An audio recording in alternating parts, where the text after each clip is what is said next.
É muito comum que pessoas de várias partes do mundo venham visitar a América Latina para desfrutar de belas paisagens e um clima tropical. Porém, se aproveitando da inocência de alguns turistas, existem certas pessoas que podem fazer uma alegre e marcante viagem se tornar uma tragédia.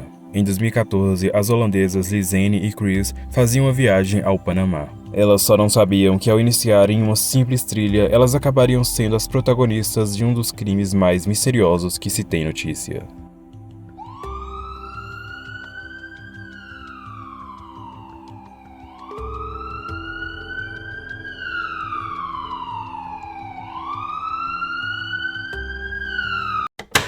No ano de 2014, as duas jovens eram recém-formadas na faculdade. Lizane havia cursado psicologia e Chris educação sociocultural. E para comemorar essa grande conquista, elas decidiram fazer uma viagem ao Panamá. Mas o intuito dessa viagem não era apenas para uma comemoração. As duas jovens planejavam realizar um nobre trabalho voluntário. Vindas de uma pequena cidade na Holanda, as duas moças eram descritas como ótimas pessoas e ambas muito aplicadas em seus estudos. Lizane e Chris trabalhavam no mesmo restaurante, logo, as duas acabaram dividindo o mesmo dormitório. O planejamento para a viagem ao Panamá durou alguns meses, até que em 15 de março de 2014, elas embarcaram no fatídico voo que seguia para a América Central. Tendo apenas uma escala na Costa Rica, logo elas chegaram em uma região do Panamá chamada Bocas del Toro. Por lá, viajaram por 2 semanas como parte de um programa de turismo, e só depois foram para o local onde realizariam seus trabalhos voluntários. As duas ainda acabaram sendo acolhidas por uma família local. O trabalho voluntário consistia em dar aulas de inglês para crianças mais carentes. Porém, ao chegarem lá, elas ficaram sabendo que ninguém havia informado as pessoas locais de que elas chegariam naqueles dias e que planejavam dar algumas aulas. Sendo assim, as aulas acabaram sendo adiadas por 1 semana. Segundo informações, Lizane chegou a ligar para os seus pais para falar da sua frustração em relação a este atraso. Vendo que não teria nada a se fazer a não ser esperar, as duas então resolveram dar um passeio e conhecer um pouco mais da região. Mal elas sabiam que essa simples aventura seria fatal.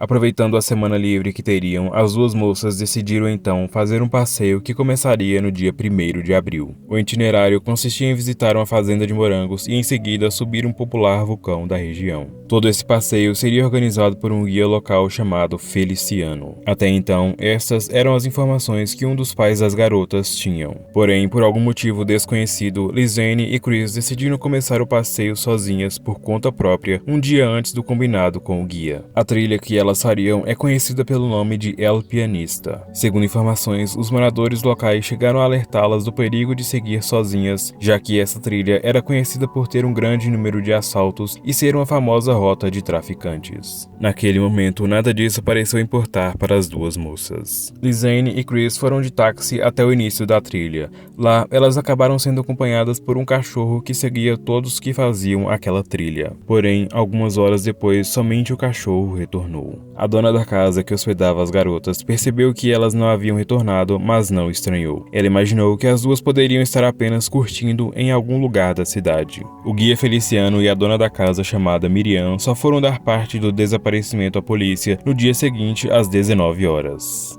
Comenzó casi 72 horas después de sus desapariciones. El SINAPROC, la policía, la Cruz Roja, los bomberos, voluntarios, guías expertos del área y grupos de Cruz Roja de Costa Rica, además de perros expertos traídos de Holanda, participaron en los recorridos de rastreo por las montañas, senderos, calles y sitios en el pueblo de Boquete. Y hasta 4 allanamientos hicieron, pero todo, absolutamente todo, resultou negativo. Uma busca oficial feita pela Defesa Civil do Panamá só foi começar no dia 4 de abril. Porém, já no dia 3, o guia esteve na trilha para procurar pelas garotas. Ele era acompanhado de outros grupos que também estariam realizando as buscas. Mais de 2 meses depois do desaparecimento das duas, as pessoas envolvidas nas buscas já haviam diminuído o ritmo, e a esperança de encontrá-las com vida era quase que nula. No dia 14 de junho, surge então a primeira pista. Uma mulher afirma ter encontrado uma estranha mochila azul às margens de um rio local. Dentro delas foram encontrados 2 pares de óculos de sol, uma câmera fotográfica, $83, o passaporte de Lizane, uma garrafa d'água, 2 sutiãs e os aparelhos celulares das duas moças. Todos os objetos estavam intactos. Segundo informações, a mulher inicialmente teria dado a bolsa para o guia Feliciano, sendo que foram localizadas 34 digitais diferentes na mochila e nos objetos. Mas este fato, por algum motivo, não foi investigado a fundo pela polícia. Tudo isso se torna ainda mais suspeito depois que investigadores descobriram que uma foto havia sido misteriosamente deletada de um dos celulares. Segundo especialistas, caso a foto tivesse sido apagada manualmente, ainda seria possível recuperá-la, indicando que para ela ser apagada, o celular teve que ser conectado a um computador.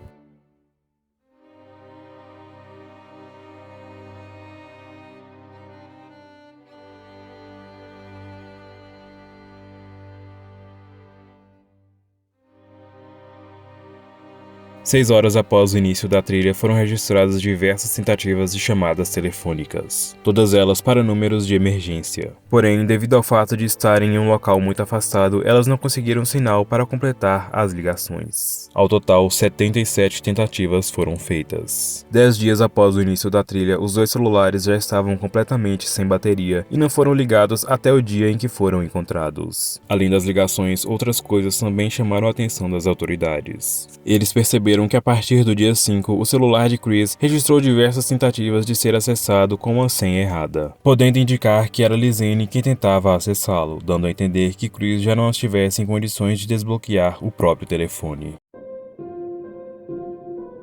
Ao analisarem as fotos encontradas nos celulares, os investigadores não acharam somente fotos de duas turistas fazendo uma trilha, mas sim um grande número de fotos que mais pareciam um complexo enigma. Algumas imagens indicavam que elas haviam alcançado o topo da trilha, e posteriormente decidiram continuar o passeio ao invés de retornar à cidade. Então, elas seguiram até uma região chamada Alto Romero, que não é indicada aos turistas por ser pouco sinalizada. Ao total, haviam 90 fotos tiradas na madrugada de 8 de abril entre 1 e 4 da manhã. Devido ao horário que as fotos foram tiradas, poucas informações puderam ser obtidas através delas. Algumas mostravam uma rocha onde as jovens tentaram sinalizar com pedaços de galhos e sacolas plásticas a sua posição. Além disso, vários objetos foram deixados para trás, provavelmente todos com o intuito de ajudar na localização. Em uma imagem, podemos ver bem próximo o cabelo de Chris. Com essa foto surgiram algumas pessoas que diziam ser possível enxergar marcas de sangue no cabelo da moça. No dia 9 de julho de 2014, um grupo de policiais com a ajuda de nativos e de 2 guias encontraram na mesma região da mochila fragmentos de ossos e o sapato de Lizane. O mais bizarro é que o seu pé ainda estava dentro do calçado. Os ossos ainda continham carne e pele e estavam relativamente preservados. Testes e exames de DNA confirmaram que os fragmentos de ossos de uma pelvis pertencia a Chris. Porém, o que mais chamou a atenção foi o estado em que as partes foram encontradas. No fragmento de um osso pélvico e de uma costela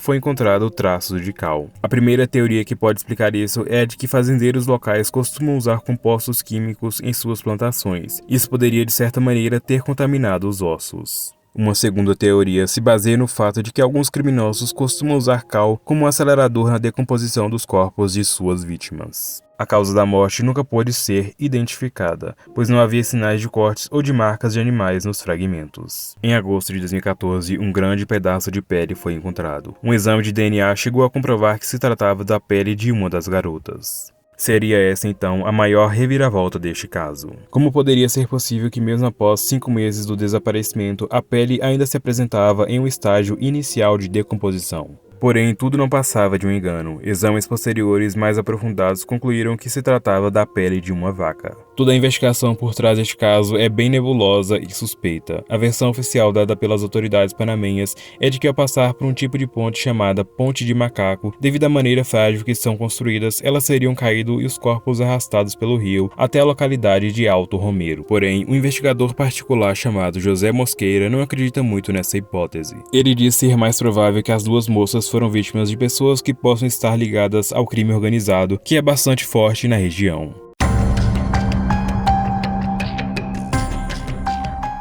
Com o passar dos anos e a grande repercussão deste caso, acabou surgindo algumas teorias entre os próprios moradores do real destino das duas jovens. Uma das teorias fala sobre a Pata del Macho, que seria um caminho secundário que também levava ao ponto final da trilha feita pelas duas jovens. Porém, este caminho secundário era normalmente feito por moradores locais devido ao fato de ser um caminho muito inclinado e de difícil acesso. Segundo uma moradora local, Lizane e Chris teriam encontrado membros de uma gangue enquanto percorriam a trilha. Elas então foram levadas até a casa de um dos criminosos, passando pelo caminho da Pata del Macho. Ao chegarem na casa dos criminosos, eles tentaram abusar das duas que resistiram e acabaram mortas. Eles então limparam a cena do crime e colocaram os restos mortais das jovens em bolsas, as quais foram enterradas no quintal da propriedade. Quando as buscas terminaram, eles então teriam levado os restos mortais até o local onde eles foram encontrados. O filho do guia Feliciano acabou sendo citado como líder do bando criminoso responsável pela morte das garotas. Ele e os outros integrantes seriam filhos de pessoas influentes da região, e isso com certeza fez com que várias possíveis testemunhas se calassem com medo de uma possível retaliação.